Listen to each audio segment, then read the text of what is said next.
Good morning, everyone. I have a card to show you today that I told you about in another video. I said I wanted to make it with the elegant eucalyptus embossing folder.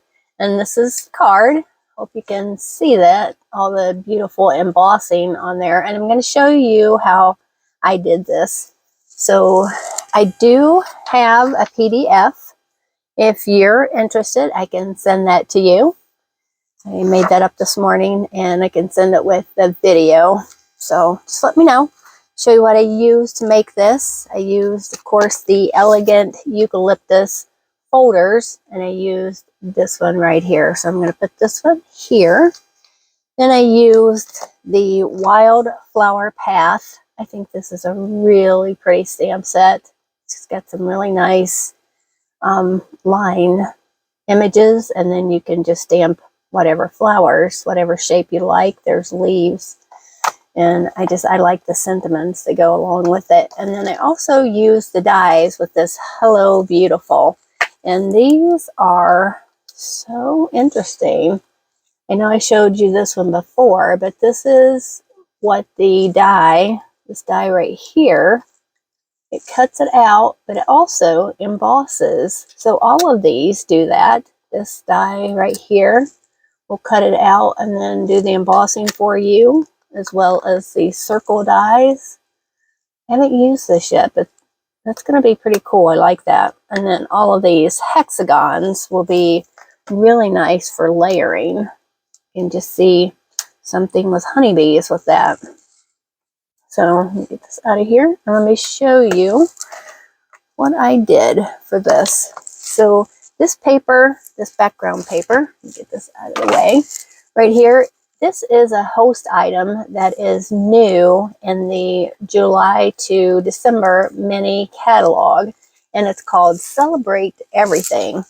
And you have to have a show of $150 so you can get your hostess dollars, and then you can get this. This is $18. So I love this paper. Of course, you know, my favorite one's on top, that pink. It's just so pretty. But it has all of the different celebrations. Look, there's fireworks for the 4th of July. You can color those if you wanted to. I love this. And then the Christmas trees. They're so pretty, black and white. And then the green on the back side. Then there's holiday decorations. And this is really pretty, those little bows. Stars, those are nice. And this background would be really pretty. It's an interesting one. I don't know about that one yet. And then this one I like, so I'll probably use this side. That's good, I don't have to decide. And aren't these so cute? Look at these. I'm going to turn them up the right way so you can see them. So cute. But you get 48 sheets in this pack for $18. So if you have a $150 show, then you can order this paper. It's just so many different. I like this a lot. I'm thinking fall because it's just so hot. Look at these. Those are cool. Love those fireworks. And that background, I like that. And that one's pretty.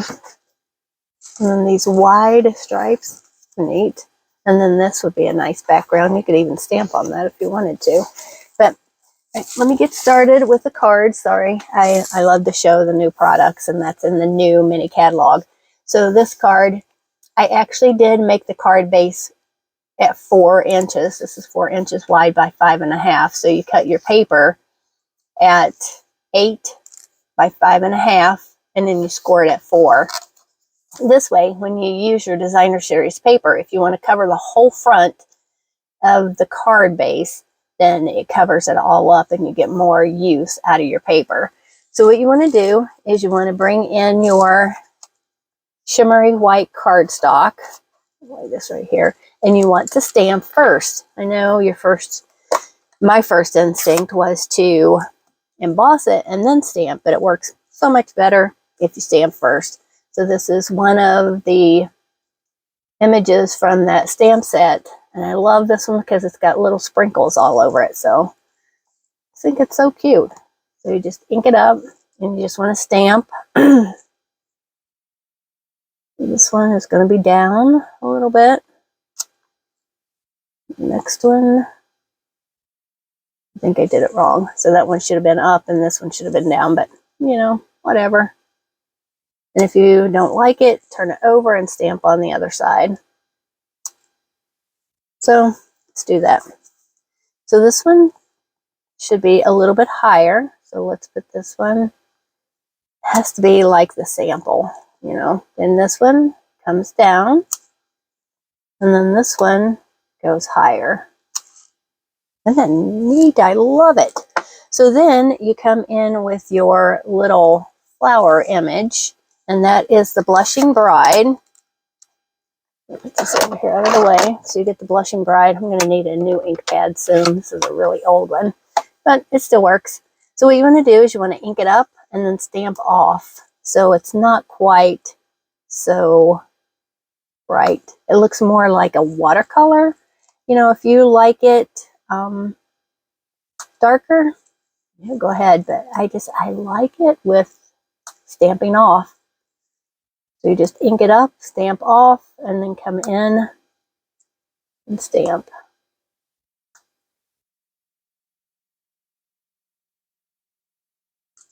So pretty. Blushing Bride is just a beautiful color.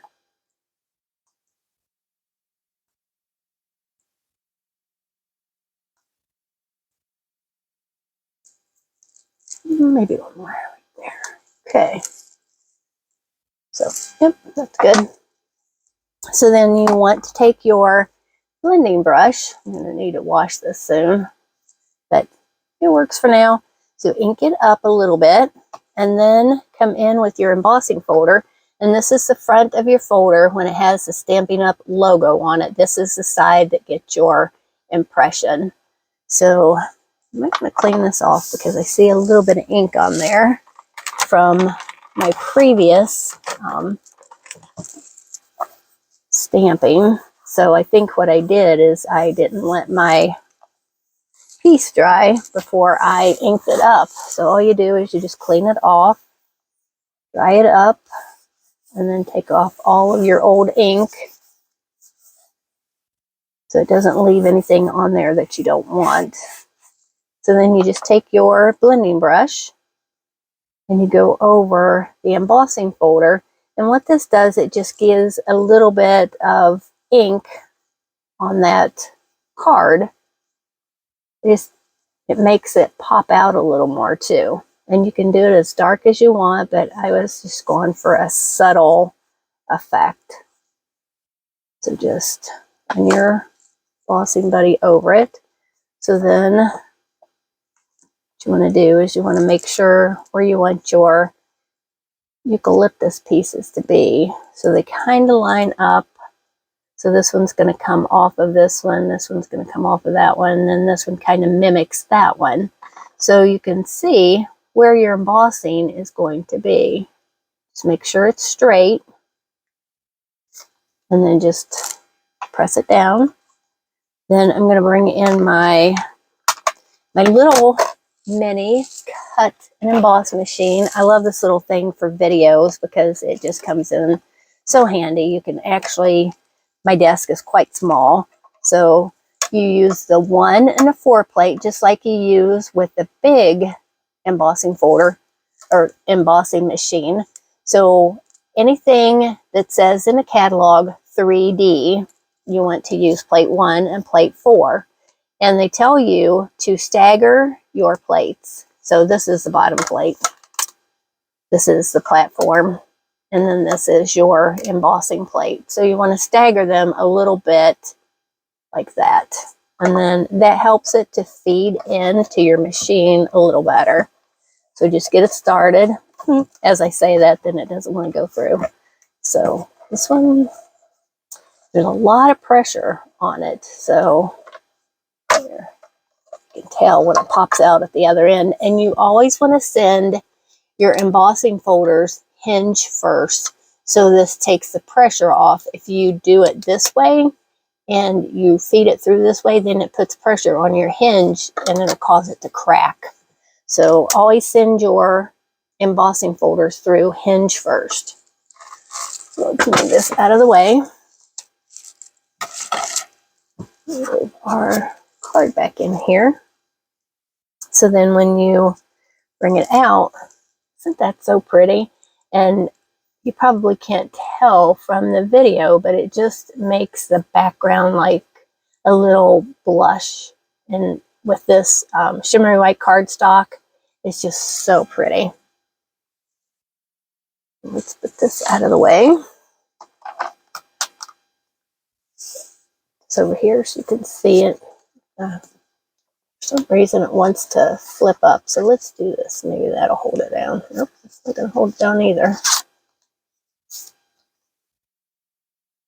Hopefully you can see that good enough. But what you want to do is you want to bring in your pool party. And I'm making these into thank you cards because, you know, people place orders. I like to send them a thank you card. Make sure that you stamp it the correct way. This is the thank you from the set, the Wildflower Path. And then just stamp your thank you. Isn't it a pretty one? I like that. Really nice. And always stamp your envelope too, so that when someone gets it, they know, you know, something's good coming in the mail. And then I just take a piece of the twine from the Baker's Twine Essentials, and I cut this about 34 inches. You probably can get away with 30. So what you want to do is you want to layer these pieces, and I'll have all the measurements in the PDF that I send you. If you want to know, this is a 4-inch by 5.5. Then this piece is 3.5 by 5.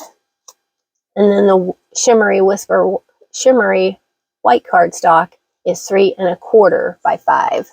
So what you want to do is you just want to layer these. The paper has 2 sides. You can use both sides. If you don't like the first attempt at stamping, just do it again. So this way, you want to make sure that your cardstock is straight. So your reveal is the same at the top and at the bottom. You just press it down. And you do want to use this kind of ink anytime you're embossing because it takes a lot to hold the embossed piece down. If you want to, a lot of people use the Stamp and Seal, which is really, it's Stamp and Seal Plus, so it's really powerful if you like the tape runner instead of glue.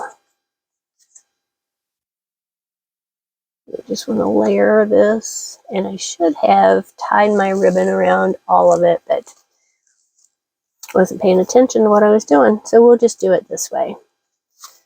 So you want to take your twine, wrap it around twice. So this one I could have got away with a little bit less, but okay, I'll just trim this one. And you just want to tie it in a bow. If you want to tie it in a knot and then tie it in a bow, that's okay too, because the twine is thin enough that it doesn't have a lot of bulk. So just tie your bow. Don't have glue on your fingers because it sticks to your twine. And then just figure out how big you want your bow to be. And just trim this up. And I know some people can't stand it when you put things catty corner, but I like it. I think it's so cool. I love to put things at a catty corner. So then you just want to make sure where your ribbon or your twine's going to be. You just pull it down. And I like to be able to see my twine, so leave a little bit of it open there. And then just put your glue on the back.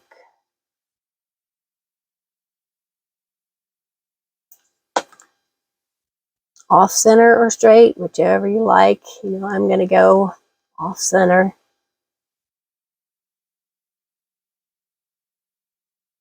And then just press it down.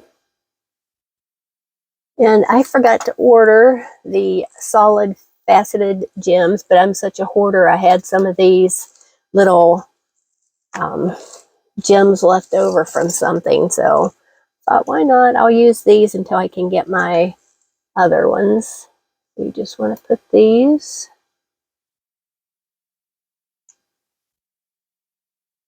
Pick out where you want them to be. Just make sure that your sentiment, if you want to go ahead and put your sentiment down. And I used dimensionals for this because it does need to go above the ribbon. So I just used the ends. Of course, I ran out of regular dimensionals and I have these little ones, but you can always use the edges of your dimensionals. I use them all because they're all sticky. And sometimes you need a bigger piece. And then just put this in an angle if you want to, which of course I do want to. There we go. Cute. So then let's put our pretty gems on here. One up here. And I think these colors are just beautiful together. Who would think Blushing Bride, Shaded Spruce, and Pool Party would be a great combination? It's just gorgeous. And then add in that little bit of crumb cake because it's a neutral color. And there you have it. I just think it's beautiful. So let me know what you think. I can send you the PDF. I'll just need your email. And subscribe to my YouTube channel if you haven't. And I will have the video up on my Facebook page. And I'm going to send it out in an email. So have a great day.